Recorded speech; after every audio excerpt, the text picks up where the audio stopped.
আসসালামু আলাইকুম। MD Firoz creative ল্যাবের মাইক্রোসফট এক্সেলের প্রথম ক্লাসে আপনাদের স্বাগত জানাচ্ছি। আজকে প্রথম মাইক্রোসফট এক্সেলের একদম শুরুর ক্লাসটি নিতে যাচ্ছি। মাইক্রোসফট এক্সেলটা আমরা কিভাবে ওপেন করব? কিবোর্ড থেকে উইন্ডোজ বাটনে ক্লিক করে এখান থেকে এক্সেল টাইপ করলে এক্সেল মাইক্রোসফট এক্সেল চলে আসলো। এটাতে ওপেন করার পরে এখান থেকে দেখেন আমরা নিউ ব্ল্যাঙ্ক ডকুমেন্টে ক্লিক করে দিলে আমাদের সামনে কি হবে? একটা এক্সেলের নতুন একটা ডকুমেন্ট চলে আসবে।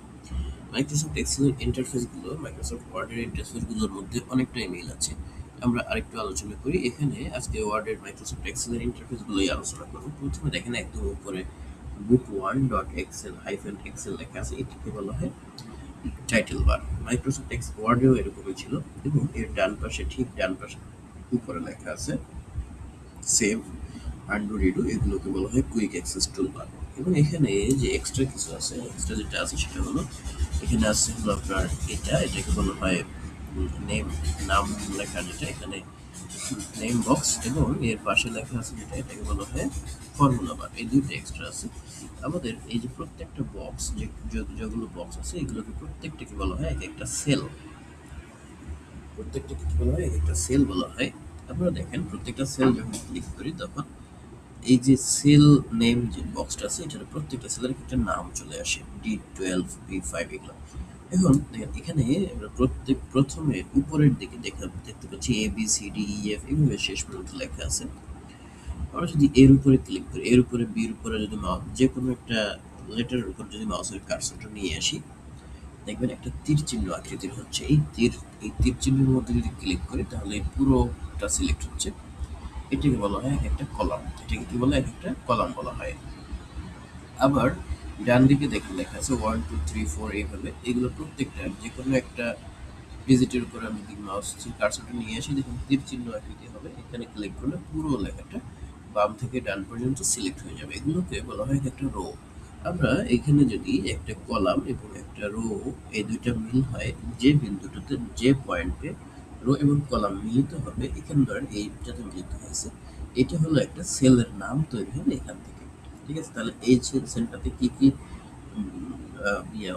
রো এবং কলাম মিলিত হয়েছে? রো মিলিত হয়েছে 3 নাম্বার এবং কলাম মিলিত হয়েছে বি নাম্বার। তাহলে এই সেলটার নাম হবে B3। ঠিক আছে? প্রথমে আসবে কলামের নাম, তারপরে আসবে রো এর নাম। এভাবে প্রত্যেকটা কলামের কিন্তু প্রত্যেকটা সেলের নাম নির্ধারিত হয়। সাপোজ আমরা যদি এখানে নিচের দিকে দেখেন জুম স্লাইডার আছে, এই নিচের দিকে মাইক্রোসফট ওয়ার্ডেও এরকম জুম স্লাইডার ছিল। এই প্লাস আইকনে ক্লিক করলে কি হবে? পুরো লেখাটা এরকম বড় হবে। ওকে, বড় করলাম। এখন দেখেন এখানে মনে করেন লিখলাম হচ্ছে কিছু ডিজিট লিখলাম, এখানে 1। এরপরে যদি আমরা কিবোর্ডের মধ্যে যে অ্যারো চিহ্নগুলো আছে না, রাইট অ্যারোতে ক্লিক করলে পরবর্তী ঘরে চলে যাবে, আবার ট্যাব বাটন ক্লিক করলে পরবর্তী ঘরে যাওয়া যাবে, আবার এখান থেকে শিফট ট্যাব ক্লিক করলে আগের ঘরে আসা যাবে।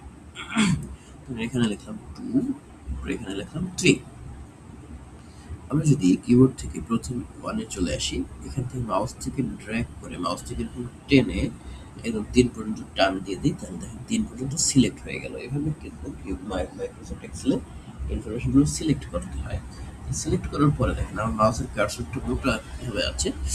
ঠিক এই 3 লেখাটা লাস্ট যেটা সিলেক্ট করেছি তার নিচের ডান কর্নারে মাউসের কার্সরটা নিলে চিকন হয়ে যাবে। এখানে ক্লিক করে ধরে যদি আমরা যখন ডান দিকে টান দিই তাহলে লেখাগুলো এরকম 4 5 6 7 8 9 10 পর্যন্ত চলে আসলো। এখন এর যদি এরকম আবার এই কর্নারের 10-এর ঠিক নিচ কর্নারে মাউসের কার্সরটা রাখি, সেখানে আবার একটা চিকন দেখা যাবে। এখানে ক্লিক করে আবার যদি নিচের দিকে নিয়ে আসি তাহলে এই যে এরকম 10 পর্যন্ত চলে আসলো নিচ পর্যন্ত। তাহলে এইগুলো আমরা জাস্ট একটা কিছু ডিজিট এখানে টাইপ করলাম। তো এখন আসেন এখানে কয়টা ডিজিট আছে, কয়টা কি আছে, এগুলোকে আমরা একটু কাউন্ট করবো। কি করবো? গণনা করবো। গণনা করার জন্য আমাদের একটি সূত্র লেখা দরকার। সূত্রটা কিভাবে লিখবো? সাপোজ এই ঘরের মধ্যে আমরা এখানে লিখে রাখলাম হচ্ছে টোটাল ডিজিট। টোটাল ডিজিট কত এটা আমি এখানে বাইর করবো। আমি বাইরে ক্লিক করলাম। তারপরে এখানে এই ঘরটা থেকে বের করবো হলো টোটাল ডিজিট কত, এটা এখানে লিখবো, সামনে ঘরে লিখে দেবো। আবার এখানে বের করবো হলো টোটাল ক্যারেক্টার। দেখেন খেয়াল করেন আমরা এই টোটাল ডিজিটটা যখন লিখেছি আমাদের এই ঘরটা কিন্তু এবং টোটাল ক্যারেক্টার যখন লিখেছি আমাদের কিন্তু ঘরটা ছাড়াই পরবর্তী সামনের ঘরেও লেখাটা দখল করে নিয়েছে এরকম মনে হচ্ছে। এখন এটা ঠিক করার জন্য আমরা ২ ভাবে ঠিক করতে পারি। একটা হলো এখানে উপরের দিকে এই লেখাটা ডান দিকে সম্প্রসারিত করতে পারি। আরেকটা হলো লেখাটা নিচের দিকে দিতে পারি। তো আমরা লেখাটাকে ডান দিকে দিয়ে দেওয়ার জন্য এখানে দেখেন উপরে A এবং B ২ টা কলামের মাঝামাঝি যে বর্ডার চিহ্ন, বর্ডার লাইনে ডাবল ক্লিক করে দিলে সবগুলো লেখা ঠিক হয়ে যাবে। ফাইন। এখন টোটাল ক্যারেক্টারের সামনে আমরা একটা দিলাম, একটা কোলন চিহ্ন দেওয়ার কথা ছিল। সাপোজ এই ঘরটাতে আমরা আনবো হলো টোটাল এখানে কয়টা ডিজিট আছে সেই লেখা, সেই ডিজিটের সংখ্যাটা নিয়ে আসবো। ওকে, এর জন্য আমরা কিবোর্ড থেকে প্রথমে সমান চিহ্ন দেব। মনে রাখবো যে যখনই আমরা কিছু কোনো কিছু সূত্র ফর্মুলা টাইপ করতে যাব তখন কি করব, তখন আগে সমান চিহ্ন ক্লিক করব। তারপর লিখবো কাউন্ট, COUNT, কাউন্ট লিখে প্রথমে ফার্স্ট ব্র্যাকেট দেব। ফার্স্ট ব্র্যাকেট দেওয়ার পরে আমার এখানে সামনে যতগুলো জায়গায় আমি হিসাব করতে চাই ততগুলো জায়গায় মাউস থেকে এরকম ড্র্যাগ করে দেব, ড্র্যাগ করে দিয়ে দিলাম। দিয়ে কিবোর্ড থেকে ব্র্যাকেটটাকে ক্লোজ করে এন্টার দিলাম। তাহলে এখানে চলে আসলো কত, 100টা। 100টা আসলো। এখন যদি আমি এখান থেকে সাপোজ এই 3টা কেটে দিয়ে 3 কে কেটে দিয়ে এ লিখলাম, দেখেন ট্যাব বার ক্লিক করলে কি হয়ে গেল, 99 হয়ে গেল। আবার এখানে 9 আছে, এটা ক্লিক করে বি লিখলাম, দেখেন 98 হয়ে গেল। এক একটি করে কমে যাচ্ছে, কারণ কি সে শুধু ওয়ার্ডগুলো কাউন্ট করছে না, সে কিন্তু যে কোনো ওয়ার্ড কাউন্ট, সে শুধুমাত্র ডিজিট কাউন্ট করছে। এটা ধরুন সি লিখলাম, তাহলে এরকম চলে আসলো। এরপরে আসে টোটাল ক্যারেক্টার। টোটাল ক্যারেক্টার মানে কি, আমি সব কিছু কাউন্ট করবো এখানে, শুধুমাত্র যদি জায়গাটা ব্ল্যাঙ্ক থাকে, কিছুই না থাকে, তাহলে কাউন্ট হবে না, এছাড়া সব কিছুই কাউন্ট হবে। যদি একটা স্পেস থাকে তাও কাউন্ট হবে, যদি একটা এবিসিডি জিরো থাকে তাও কাউন্ট হবে, কিন্তু জিরো যদি না থাকে, কিছুই নাই, স্পেসও নাই, জিরো নেই, কিছু নাই, ব্ল্যাঙ্ক, সেক্ষেত্রে এটা কাউন্ট করবে না, বাকি সবই কাউন্ট করবে। তো এটা করার জন্য কিবোর্ড থেকে টাইপ করবো সমান চিহ্ন লিখে কাউন্ট, কাউন্ট এ কি লিখবো, কাউন্ট এ লিখে তারপরে ফার্স্ট ব্র্যাকেট চালু করব।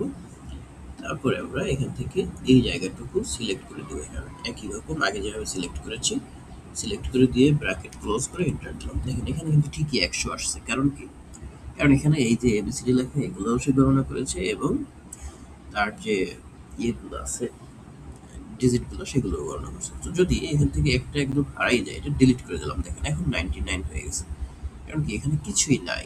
অথবা যদি আমি একটা স্পেসও থাকতো তাহলেও দেখেন এটা কিন্তু কাউন্ট করেছে, ঠিক আছে, এরকম। তাহলে এই হলো কাউন্ট এবং কাউন্ট এর হিসাব নিকাশ। এবারে দেখেন আমরা একটু অ্যালাইন, এটা গেল আমাদের একটা বেসিক যে মাইক্রোসফট এক্সেলের প্রাথমিক কাজ। ওকে, পরবর্তী ক্লাসে আমরা যোগ বিয়োগ গুণ ভাগ এভারেজ এইগুলো করা দেখব।